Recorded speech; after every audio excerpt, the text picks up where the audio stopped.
Plant family, Frankeniaceae, genus Frankenia.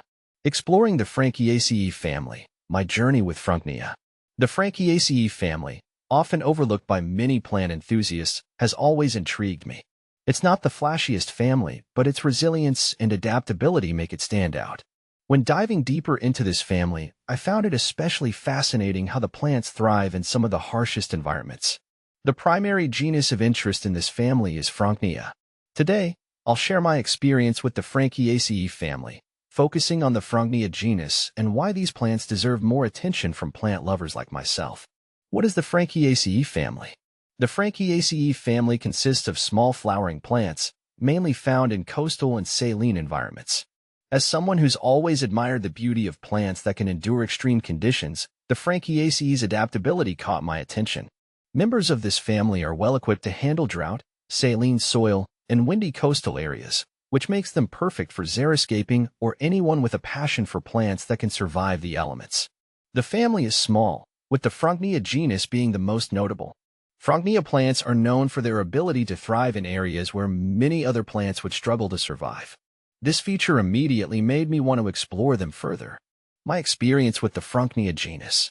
The Frankenia genus consists of around 80 species, and while I haven't had the opportunity to experience every single one, I've grown particularly fond of a few species that have made their way into my garden.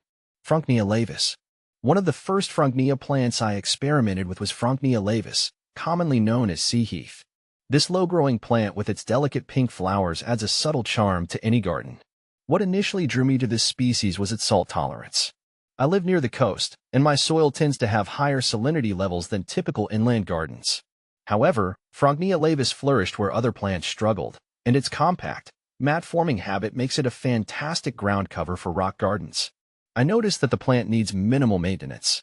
Once established, it handled the saline soil and occasional dry spells like a champion. If you're into landscaping that doesn't require constant watering, Frankenia laevis is a perfect choice. Frankenia thymifolia. Another species that stands out to me is Frankenia thymifolia, or time-leaved Frankenia. Unlike Frankenia laevis, this species has a more upright, bushy growth habit.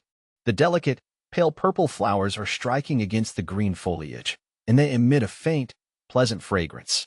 I found Frankenia thymifolia ideal for coastal gardens and areas where the soil drains quickly.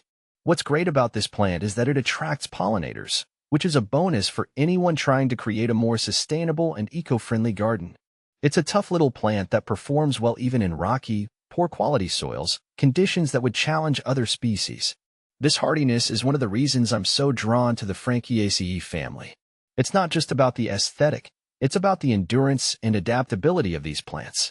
Frankeniaceae's role in xeriscaping and sustainability. In recent years, I've become more conscious of the need for sustainable gardening, particularly in areas where water scarcity is an issue. Frankeniaceae plants are prime candidates for xeriscaping due to their drought tolerance. They don't require constant irrigation and perform well even in less than ideal soil conditions. When I redesigned parts of my garden with sustainability in mind, I integrated a variety of Frankenia species. They not only survived but thrived in areas where water-hungry plants would have faltered. Plus, the low maintenance requirements meant I could focus on other garden projects without worrying too much about these hardy plants. Other genera in Frankeniaceae. Although Frankenia is the most prominent genus in this family, it's worth mentioning that there are a few other genera. However, in my personal experience and research, they don't hold the same horticultural value as Frankenia. This genus stands out for its ability to be both aesthetically pleasing and highly functional in challenging environments. I think this speaks to the broader theme of resilient plants and their importance in gardening today. Challenges with Frankenia. Of course, no plant is without its challenges. One thing I noticed with Frankenia is that while they thrive in poor soils, they don't like overly rich, organic matter-heavy soils. When I planted Frankenia laevis in a part of my garden that had previously been home to more nutrient-loving plants, it didn't do as well. These plants are adapted to leaner conditions, so it's important to match them with the right environment. Another challenge is that these plants aren't always easy to find in nurseries, especially if you're looking for more uncommon species. I had to seek out specialty suppliers to get my hands on some of the plants I wanted. That said, once established, they are worth the effort and provide lasting beauty without requiring much from you in return. Why the Frankeniaceae family deserves more recognition. In my experience, the Frankeniaceae family, especially the Frankenia genus, deserves more recognition among plant enthusiasts. These plants offer so much more than meets the eye. Their ability to thrive in tough conditions, their contribution to sustainable gardening practices, and their subtle beauty make them a hidden gem in the plant world. If you're like me and enjoy exploring resilient, low-maintenance plants that can add both function and form to your garden, I highly recommend giving the Frankeniaceae family a closer look.